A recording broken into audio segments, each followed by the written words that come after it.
ఈ వీడియోలో మీకు Bigg Boss season 9 grand launch episode 1 review ఇస్తాను. ఈ రివ్యూలో నిజంగానే ఇది చదరంగం కాదు రణరంగమా, in house and out house కి నిజంగా గొడవలు కాబోతున్నాయి ఎక్స్ట్రా. అంతేకాకుండా మనం ఎక్స్పెక్ట్ చేసిన కామనర్స్ అందరూ వచ్చారా, అంతేకాకుండా ఇంక ఎక్స్ట్రా ఎవరైనా వచ్చారా? సో ఈ విషయాలను తెలుసుకోవాలనుకుంటే డెఫినెట్ గా కంప్లీట్ రివ్యూ చూడండి. అండ్ నాగార్జున గారి ఎంట్రీ అయితే అదిరిపోయింది. అంతేకాకుండా నాగార్జున గారికి అసలు బిగ్ బాస్ హౌస్ చూడడానికి కూడా బిగ్ బాస్ కొన్ని టాస్కులు పెట్టాడు. అది ఫన్నీగా అనిపించాయి, కొన్ని బాగుంది. అండ్ బిగ్ బాస్ హౌస్ అయితే సూపర్ గా అనిపించింది. Let's get to the detail review. ఇప్పటివరకు జరిగిన బిగ్ బాస్ లో ఈ బిగ్ బాస్ కి ఫస్ట్ మేజర్ డిఫరెన్స్ ఏందో చూద్దాము.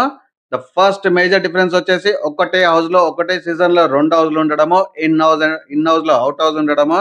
అండ్ అతి పెద్ద టెస్ట్ దీంట్లో ఏంటంటే కామనర్స్ కి ఇన్ హౌస్ అంటే లగ్జరీస్ ఉన్న ఇల్లు ఇవ్వడము, అండ్ సెలబ్రిటీస్ కి లగ్జరీస్ లేని రూమ్ ఇవ్వడం. సో నాకు తెలిసి ఇక్కడే పెద్ద ట్విస్ట్ ఉంది. ఇక్కడే పెద్ద గొడవలు అవ్వడానికి ఛాన్సెస్ చాలా ఎక్కువ ఉన్నాయి. ఎందుకంటే సెలబ్రిటీస్ కి నార్మల్ రూమ్ ఇచ్చినందుకు కొంచెం ఈగో దెబ్బతింటుంది. వీళ్ళకి కొంచెం ప్రౌడిష్ గా ఉంటారు. సో స్టెప్ హెడ్ ఎక్కువ మాట్లాడే ఛాన్సెస్ ఉంటాయి. సో డెఫినెట్ గా నాకు తెలిసి ఇది ఒక పెద్ద ట్విస్ట్. దీనివల్లనే గొడవలు ఫస్ట్ స్టార్ట్ అవుతాయని నేను అనుకుంటున్నాను.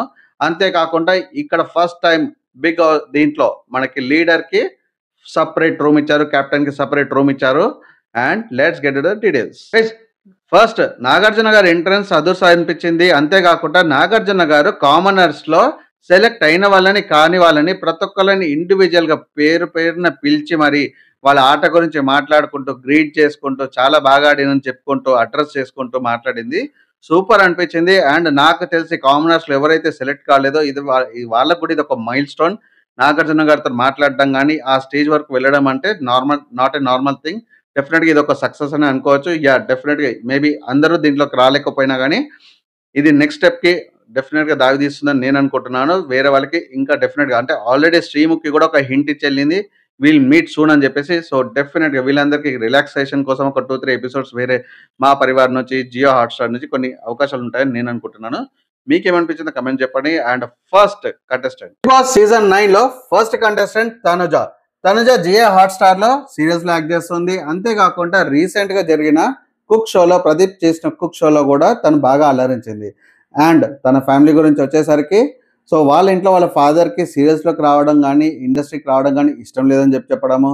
అండ్ అంతేకాకుండా బిగ్ బాస్ కి రావడం కూడా తనకి ఇష్టం లేదు, వాళ్ళ ఫాదర్ కి ఇష్టం లేదని చెప్పడము. బట్ వాళ్ళ ఫాదర్ పేరు డెఫినెట్ గా నిలబెడతారని చెప్పడం. అంతేకాకుండా నాగార్జున గారు కూడా భరోసా ఇచ్చారు, డెఫినెట్ గా మీ అమ్మాయి గురించి భయపడకండి, ఇండస్ట్రీ చాలా మంచిది, సో ఎలాంటి సందేహాలు పెట్టుకోవద్దని చెప్పడం. అండ్ అసలు నువ్వు ఈ హౌస్ లో ఉండడానికి అర్హురాలు అని అనుకుంటున్నావా, ఎందుకు అనుకుంటున్నావు అంటే తనకి 9 క్వాలిటీస్ ఉన్నాయి అని చెప్పి 9 క్వాలిటీస్ గురించి వివరించింది. అండ్ దాంట్లో నువ్వు ఇన్నోసెంట్ అని చెప్తున్నావు, అదొక క్వాలిటీ అంటున్నావు. అసలు నీకు ఇన్నోసెన్స్ అనేది నాకు అనిపించట్లేదు, చాలా గడ్స్ అమ్మాయి లాగా ఉన్నావు, తెలివైన అమ్మాయి లాగా ఉన్నావు అని అనడం. అంతేకాకుండా ఈ కామనర్స్ లో నీకు కాంపిటీటర్ ఎవరు అనుకుంటున్నావు అంటే నేను షో చూసాను, అగ్ని పరీక్ష షో చూసాను, బట్ ఇక్కడ నాకు ఎవరు కాంపిటీటర్ అని అనిపించలేదని తను చెప్పడం. అండ్ ఇక్కడితోటే తెలుస్తుంది నువ్వు అసలు ఇన్నోసెంట్ కాదని. సో డెఫినెట్ గా మంచి రన్ ఇస్తామని ఎక్స్పెక్ట్ చేస్తాడు నాగార్జున గారు. అండ్ తనుజని ఫస్ట్ కంటెస్టెంట్ గా బిగ్ బాస్ హౌస్ లోకి పంపించారు. Bigg Boss season 9 contestant 2 Flora Saini గుర్తుపట్టలేదా? ఆశా సైని ఇప్పుడు కూడా గుర్తుపట్టలేదా? లక్స్ పాప లంచ్కి వస్తావా? ఎస్, డెఫినెట్లీ ఇప్పుడు గుర్తొచ్చి ఉంటుంది. అంతేకాకుండా నువ్వు నాకు నచ్చావు సినిమాలో వెంకటేష్ తోటి కూడా ఒక పాటలో ఉంది heroine friend Aarti Agarwal friend. Yes, తను Flora Saini. So Bigg Boss contestant 2గా మనకు అడుగుపెట్టింది. అండ్ తన ఫ్యామిలీ గురించి చెప్పుకుంటూ తన పార్ట్నర్ తోటి తను బాగా టార్చర్ అనుభవించింది. అంతేకాకుండా ఆ టైంలో తనకి ఎవ్వరు కూడా సపోర్ట్ చేయలేదు ఎక్సెప్ట్ వాళ్ళ పేరెంట్స్, ఫాదర్ అండ్ మదర్ తప్ప. సో ఇప్పుడు మళ్ళీ ప్రూవ్ చేసుకోవాలనుకుంటున్నాను, మళ్ళీ కంబ్యాక్ కావాలనుకుంటున్నాను అని చెప్పడము. And Bigg Boss season 9 contestant 2గా అడుగుపెట్టింది హౌస్లో. Bigg Boss season 9 contestant number 3 commoners నుంచి first contestant Kalyan. So audience selection పరంగా కళ్యాణ్ కి ఫస్ట్ వచ్చింది. అండ్ కళ్యాణ్ స్టేజ్ పైన ఫుల్ యాక్టివ్ గా ఉండే, నాగార్జున గారు కూడా అదే అన్నారు, ఫుల్ యాక్టివ్ గా ఉన్నావు సోల్జర్, సో నీకు ఫైటింగ్ ఇవన్నీ కూడా రెడీ కాబట్టి నువ్వు ఫైటింగ్ కి రెడీ ఉన్నావు అనుకుంటున్నాను. సో హౌస్ లోకి పంపించాడు. అంతేకాకుండా ప్రతి ఒక్క కామనర్ ఒక పనిష్మెంట్ ఇస్తారు ఒక సెలబ్రిటీకి. అండ్ ఈసారి పనిష్మెంట్ వచ్చేసి 1 వీక్ పనిష్మెంట్. అండ్ ఆ పనిష్మెంట్ ఏంటంటే వాష్రూమ్స్ క్లీన్ చేయాలి. సో ఆల్రెడీ ఉన్న ఇద్దరు సెలబ్రిటీస్ లో ఎవరికి ఆ టాస్క్ ఇస్తావంటే ఫ్లోరా బాగా నెగోషియేట్ చేస్తుంటే నాకు వద్దు అని చెప్పేసి, బట్ కళ్యాణ్ అక్కడే స్టెప్ తీసుకొని లేదు ఫ్లోరాకే ఇద్దాం అనుకుంటున్నాను ఈ ఛాన్స్ అని చెప్పి చెప్పడం. ఎందుకంటే అన్నిటికీ అలవాటు పడాలని చెప్పేసి. సో కళ్యాణ్ పనిష్మెంట్ ఇచ్చాడు ఫ్లోరాకి, వాష్రూమ్స్ క్లీన్ చేయాలి for 1 week. And next contestant Bigg Boss season 9 contestant number 4 celebrities నుంచి ఇమాన్యుయల్ వచ్చాడు. అండ్ ఇమాన్యుయల్ వాళ్ళ పాస్ట్ గురించి చెప్పుకుంటూ, ఎస్ నేను చాలా కష్టపడ్డాను ఇండస్ట్రీకి రావడానికి, అండ్ మా పేరెంట్స్ ఇద్దరు కూడా ఫార్మర్స్, వాళ్ళిద్దరికి ఇనిషియల్గా నేను హెల్ప్ చేశాను, బట్ ఇంకా ఫ్యామిలీకి ఏమైనా చేయాలనుకున్నాను. సో నేను ఇండస్ట్రీ వైపు రావాలనుకున్నాను. సో ఇండస్ట్రీలో 3 ఇయర్స్ బాగా స్ట్రగుల్ చేశాను. సో ఇలా 3 ఇయర్స్ కూడా స్ట్రగుల్ చేస్తూ తెలిసింది ఏంటంటే ఇలా కాదు ఇంకా బాగా కష్టపడాలని చెప్పేసి అర్థమైంది. సో నేనే స్కిట్స్ రాసుకున్నాను, వందల కొద్ది స్కిట్స్ రాసుకొని ఇండస్ట్రీకి వచ్చాను. సో ఇలా సెటిల్ అవుతున్నాను అని చెప్పడము. అండ్ అంతేకాకుండా నాగార్జున గారు, ఎస్ నువ్వు లేడీ వాయిస్లో పాటలు పాడుతుంటావు అండ్ మిమిక్రీ కూడా వస్తుందంట కదా అని చెప్పడము. అంతేకాకుండా చెప్పడంతోనే తను నెయిల్డ్ అవుట్ చేసేసిండు, పాట పాడిండు, అంతేకాకుండా చిరంజీవి మిమిక్రీ చేసిండు, విజయ్ దేవరకొండ మిమిక్రీ చేసిండు, హైలైట్ అనిపించింది. అండ్ అంతేకాకుండా జస్ట్ ఈ ఎపిసోడ్ కాదు, ప్రతి ఒక్క ఎపిసోడ్ కూడా ఇమాన్యుయల్ డెఫినెట్గా ఎంటర్టైన్ చేస్తాడని అనుకోవాలి. ఎక్కడ డల్ అవుతున్నా కానీ తన పైన జోకులు వేసుకొని కూడా తను సహించి కూడా బాగా కామెడీ పండిస్తాడని నేను అనుకుంటున్నాను. అసలు పర్సనాలిటీ గురించి కానీ, కలర్ గురించి కానీ, హెయిర్ గురించి కానీ ఏది కూడా మొహమాటం పడకుండా చాలా బాగా చేస్తాడు. డెఫినెట్గా అల్లరిస్తాడని నేను అనుకుంటున్నాను. మీకేమనిపిస్తుందో కామెంట్స్ చేసి చెప్పండి. Let's next Bigg Boss season 9 contestant number 5 Shrasti. గుర్తుపట్టలేదా?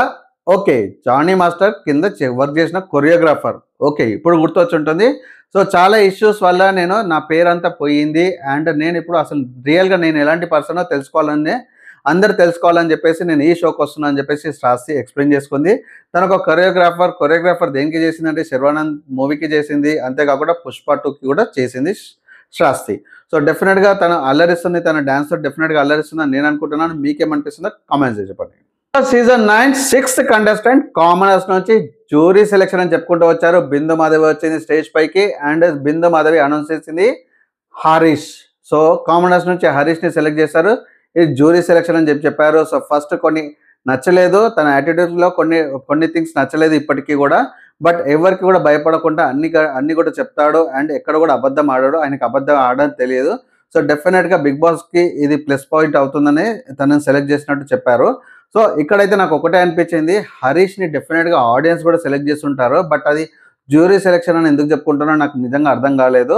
So మీకేమనిపిస్తుంది, ఇది ఆడియన్స్ సెలెక్షన్ అనిపిస్తుందా, జ్యూరీ సెలెక్షన్ అనిపిస్తుందా? కామెంట్ చేయండి. Bigg Boss season 9 contestant number 7 Bharani. ఎవరో తెలుసా? విలన్ రోల్ చేసే భరణి.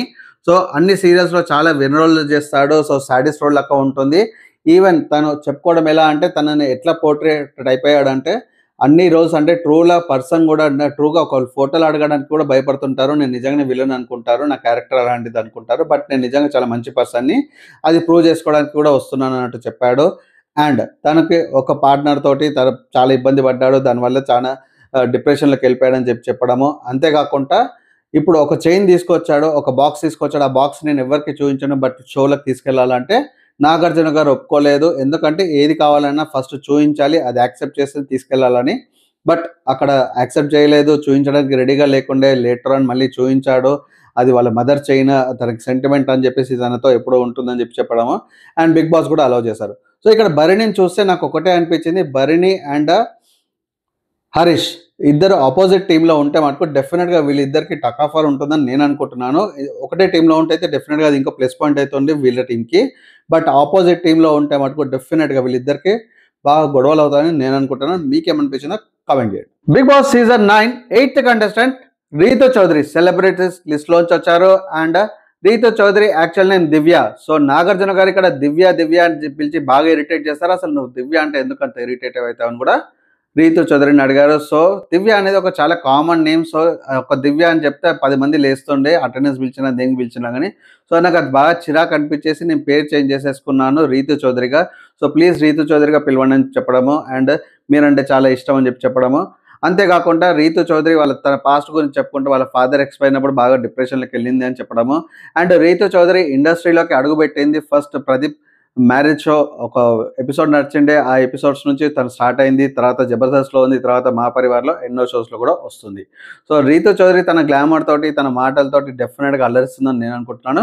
మీకేమనిపిస్తుందో కామెంట్ చేయండి. సీజన్ 9 9th కంటెస్టెంట్ కామనర్స్ నుంచి వచ్చాడు Pawan Demon. So Pawan Demon వచ్చాడు అండ్ స్టేజ్ పైకి రాగానే అసలు డెమాన్ అంటే ఏంది అని చెప్పడము. సో తను డెమాన్ అంటే ఒక వీకెస్ట్ పర్సన్ నుంచి స్ట్రాంగెస్ట్ ఎదగడము. సో నేను అట్లా వీక్‌గా ఉన్న దాంట్లో నుంచి ఒక్కొక్క దాంట్లో నుంచి ఇంప్రూవ్ చేసుకుంటూ నేను స్ట్రాంగ్ అవ్వాలనుకున్నాను. అందుకని డెమాన్ పవన్ అని పెట్టుకున్నాను అని చెప్పడము. అండ్ జపనీస్ మూవీస్ అంటే అవన్నీ చాలా ఇష్టము. సో అవన్నీ ఫాలో అవుతుంటాను. అందుకే స్టైల్ కూడా అలాగే మెయింటైన్ చేస్తుంటాను అని చెప్పడము. అండ్ నాగార్జున గారి డ్రెస్సింగ్ చూడగానే యెస్ నీది చూస్తే కూడా జపనీస్ స్టైల్‌లో ఉందని చెప్పడము. అండ్ బిగ్ బాస్ 9th కంటెస్టెంట్‌గా డెమాన్ పవన్ హౌస్‌లోకి అడుగుపెట్టాడు. అడుగు పెడుతూనే ఒక సెలబ్రిటీకి పనిష్మెంట్ ఇవ్వాలి. పనిష్మెంట్ ఏందంటే వెజల్స్ కదలాలి. క కడగాలి. సో, ఆ వెజల్స్ కడగాల్సింది రీతు చౌదరి ఆర్ భరణి అని అడిగినప్పుడు రీతు చౌదరికి ఆ పనిష్మెంట్ ఇచ్చాడు. సో, రీతు చౌదరి 1 వీక్ పాటు వెజల్స్ అన్ని కడుగుతుంది. సో, మీకేమనిపించింది? డెమాన్ పవన్ యాక్చువల్‌గా అయితే ఆడియన్స్ సెలక్షన్ అని చెప్పడము. నాకు మటుకు ఇది ఆడియన్స్ సెలక్షన్ అంటే అనిపియలేదు. డెఫినిట్‌గా ఇది జ్యూరీ సెలక్షన్ బట్ ఆడియన్స్ పేరు మీద పెట్టినని నాకు అనిపిస్తుంది. మీకేమనిపించింది? నిజంగా డెమాన్ పవన్‌కి అంత క్రేజ్ ఉందా? అసలు డెమాన్ పవన్ అసలు అంత పెర్ఫార్మన్స్ ఇచ్చాడా? నాకైతే ఇక్కడ క్రేజ్ ఉండొచ్చు. బట్ మేబీ ఫ్యాన్స్ ఎక్కువ ఉంటే గనుక ఓట్స్ బాగా వచ్చుండొచ్చు గానీ, అక్కడ అగ్ని పరీక్షలో అయితే డెఫినిట్‌గా నేను చెప్తున్నాను. అసలు ఎక్కడ కూడా పెర్ఫార్మన్స్ చేయలేదు. ఎక్కడ కూడా ఎక్కువ మాట్లాడలేదు. ఎక్కడ కూడా ఆయనకంటూ ఒక ఒపీనియన్ ఉండదు. ఆ స్టాండ్ మీద నిలబడాడు. సో, ఎలా వచ్చాడో నాకైతే అర్థం కాలేదు. మీకేమనిపించిందో కామెంట్ చేయండి. Bigg Boss season 9 10th contestant Sanjana. గుర్తుపట్టలేదా? బుజ్జిగాడి heroine. Yes, Prabhas heroine Sanjana ఈసారి బిగ్ బాస్ హౌస్‌లోకి వచ్చింది. అండ్ తను ఒక ఫాల్స్ కేస్‌లో ఇరుక్కున్నందుకు తన పేరంతా పోయింది. అండ్ నేను అసలు అట్లాంటి పర్సన్‌ని కాదని ప్రూవ్ చేసుకోవడానికే ఇప్పుడు బిగ్ బాస్ హౌస్‌కి వస్తున్నాను. అండ్ తన ఫ్యామిలీ గురించి చెప్పుకుంటా, తన ఫ్యామిలీలో వాళ్ళ హస్బెండ్ వచ్చేసి డాక్టర్. సో, ఒక 6 ఇయర్స్ అలా తర్వాత పెళ్లి చేసుకున్నాము. 2006 నుంచి పరిచయము. అండ్ పెళ్లి చేసుకున్నాను. ఇప్పుడు 2 కిడ్స్. ఆ 2 కిడ్స్‌ని చూసుకోవడానికి మా హస్బెండ్ బాగా సపోర్ట్ చేస్తానని చెప్పాడు. హాస్పిటల్‌కి తక్కువ వెళ్తాను అని చెప్పాడు. అంతేకాకుండా మా రిలేటివ్స్ అందరినీ కూడా ఒక 13 మెంబర్స్‌ని ఇంట్లో పెట్టి ఆ 2 పిల్లల్ని చూసుకోవడానికి పెట్టి నేను ఇప్పుడు బిగ్ బాస్ హౌస్‌కి వచ్చాను అని చెప్పడం. So, Bigg Boss season 9 10th కంటెస్టెంట్‌గా సంజన అల్లరిస్తుంది అనుకుంటున్నారు. మీకేమనిపిస్తుందో కామెంట్ చేసి చెప్పండి. Bigg Boss season 9 11th contestant Ramu Rathod. ఈ పర్సన్ తెలియనంటూ లేడు. ఎందుకంటే ఇతను రాసిన సాంగ్, డైరెక్ట్ చేసిన సాంగ్, మ్యూజిక్ చేసిన సాంగ్ 500 మిలియన్ ప్లస్ వ్యూస్ వచ్చాయి యూట్యూబ్లో. అండ్ రాను రాను ముంబైకి రాను సాంగ్ మొత్తం క్రియేటివిటీ ఇతందే. అండ్ ఈ పర్సన్ ఇప్పుడు బిగ్ బాస్ హౌస్లోకి అడుగు పెడుతున్నాడు. సో, ఎదురుగా ఉన్న కంటెస్టెంట్స్ తోటి ఎలా ఎదుర్కొంటాడో, మాటలతో పాటలతో అల్లరిస్తాడా లేకపోతే తడబడతాడా? Let us see. Next contestant season 9 12th contestant commoners నుంచి మరో పర్సన్ వచ్చారు.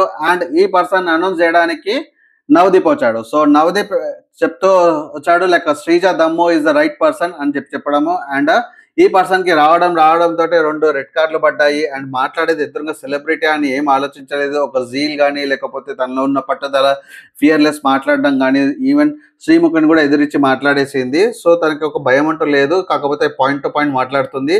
కొంచెం గొంతు కీచుగా ఉన్నా కానీ బట్ పాయింట్ టు పాయింట్ మాట్లాడుతుంది. డెఫినెట్గా ఈమెలో లోపట ఏదో ఉందని చెప్పేసి నేను ఎక్స్పెక్ట్ చేసి ఈమెకి గ్రీన్ ఇచ్చాను. అండ్ అనుకున్నట్టే చాలా బాగా చేసింది.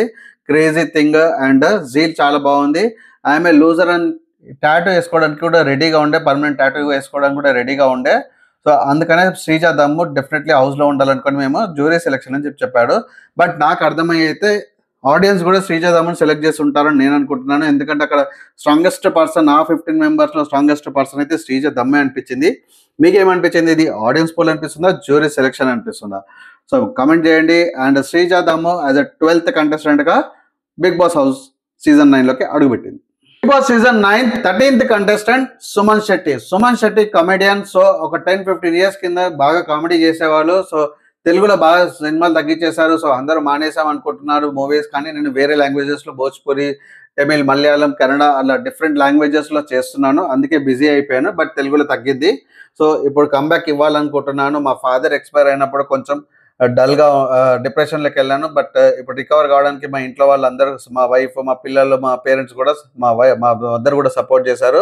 సో, నేను మళ్ళీ కంబ్యాక్ ఇవ్వాలనుకుంటున్నాను. అండ్ డెఫినెట్‌గా కప్పు కొడతానని చెప్పడము. సో, తనకి మ్యారేజ్ అయింది అండ్ 2 పిల్లలు. సో, లెట్ us see ఎంతవరకు అల్లరిస్తాడో, ఎంతవరకు ఎంటర్టైన్ చేస్తాడో యాజ్ ఎ కమెడియన్‌గా Suman Shetty as a next contestant in Bigg Boss season 9. Bigg Boss season 9 14th కంటెస్టెంట్గా కామనర్స్లోంచి లాస్ట్ కంటెస్టెంట్గా నాగార్జున గారు అనౌన్స్ చేశారు. అండ్ అది ఎవరో కాదు, ప్రియా. సో, ప్రియా ఒక డాక్టర్. సో, నాగార్జున గారు అడిగారు, అదేంటి మీరు డాక్టర్ నుంచి ఇండస్ట్రీకి ఎందుకు వస్తున్నారు అంటే, నాకు ఇండస్ట్రీలో ఎప్పటి నుంచో యాక్టింగ్ ఇవన్నీ కావాలని ఇష్టము. బట్ ఎప్పుడు కూడా మాది ఆర్థోడాక్స్ ఫ్యామిలీ కాబట్టి మాకు అలో చేయలేదు. బట్ ఈ సిచ్యువేషన్‌లో ఇంట్లో మ్యాచెస్ చూస్తున్నారు. మ్యారేజ్‌కి మ్యాచెస్ చూస్తున్నారు. అండ్ ఈ టైంలో ఓకే. ట్రై చెయ్యి. ఓకే. 'బిగ్ బాస్' వస్తుంది. 'బిగ్ బాస్'లో ట్రై చెయ్యి. నీకొస్తే గనుక ఓకే. పర్లేదు చెయ్యి. అండ్ చేశాక తర్వాత మ్యారేజ్ చేసుకోవచ్చు. సో, మ్యారేజ్ ప్రపోజల్స్ క్రాస్ చేసి మరి 'బిగ్ బాస్'కొచ్చింది. సో, డెఫినిట్‌గా నేను అల్లరిస్తాను. డెఫినిట్‌గా రాణించగలుగుతాను. స్ట్రెయిట్ ఫార్వర్డ్‌గా మాట్లాడతాను. తప్పుంటే తెలుసుకుంటాను. అండ్ యాక్సెప్ట్ చేస్తాను. అందుకని నేను కప్పు కొట్టగలుగుతానని అనుకుంటున్నాను అని చెప్పేసి ప్రియా చెప్పింది. అండ్ నాగార్జున గారు ఆల్ ది బెస్ట్ చెప్పేసి హౌస్‌లోకి పంపించారు. సో, నాగార్జున గారు అనౌన్స్ చేసినట్టు లాస్ట్ కంటెస్టెంట్‌ని ప్రియాని అనౌన్స్ చేశాక శ్రీముఖి వచ్చారు. శ్రీముఖి రిక్వెస్ట్ చేశారు. లేదు ఇంకొక కంటెస్టెంట్ చాలా బాగా కష్టపడ్డాడు. డెఫినిట్‌గా ఈయన హౌస్‌లో ఉంటే డెఫినిట్‌గా చేంజ్ అవుతుందని చెప్పడము. అండ్ మనీష్ మర్యాదని రిక్వెస్ట్ చేశారు. ఇంకా లాస్ట్ కంటెస్టెంట్‌గా కామనర్స్ నుంచి. సో, 'బిగ్ బాస్' కన్నా ముందే నాగార్జున గారు కాల్ తీసుకొని యాక్సెప్ట్ చేశారు తన ప్రపోజల్‌ని. So, Manish Maryada is into 'Bigg Boss' house season 9. Guys ఇది ఈ రోజు రివ్యూ. సో ఇంతకుముందు చెప్పినట్టే కామనర్స్ అందరికి లగ్జరీ రూమ్ ఇన్ హౌస్ ఇచ్చారు. అండ్ సెలబ్రిటీస్ అందరికి అవుట్ హౌస్ ఇచ్చారు. సో మేబీ తర్వాత ఒక 10-15 డేస్ తర్వాత రివర్స్ కూడా చేస్తుండొచ్చు. సో అంత లోపల ఎన్ని గొడవలు అవుతాయి, ఎవరు గెలుస్తారు, ఎవరు ఎలా ఉంటారు, ఎవరు టాప్ లో లీడ్ చేస్తుంటారో చూద్దాము. And please like, share, subscribe to my channel for more reviews. నేను మీ Chandika signing off for now.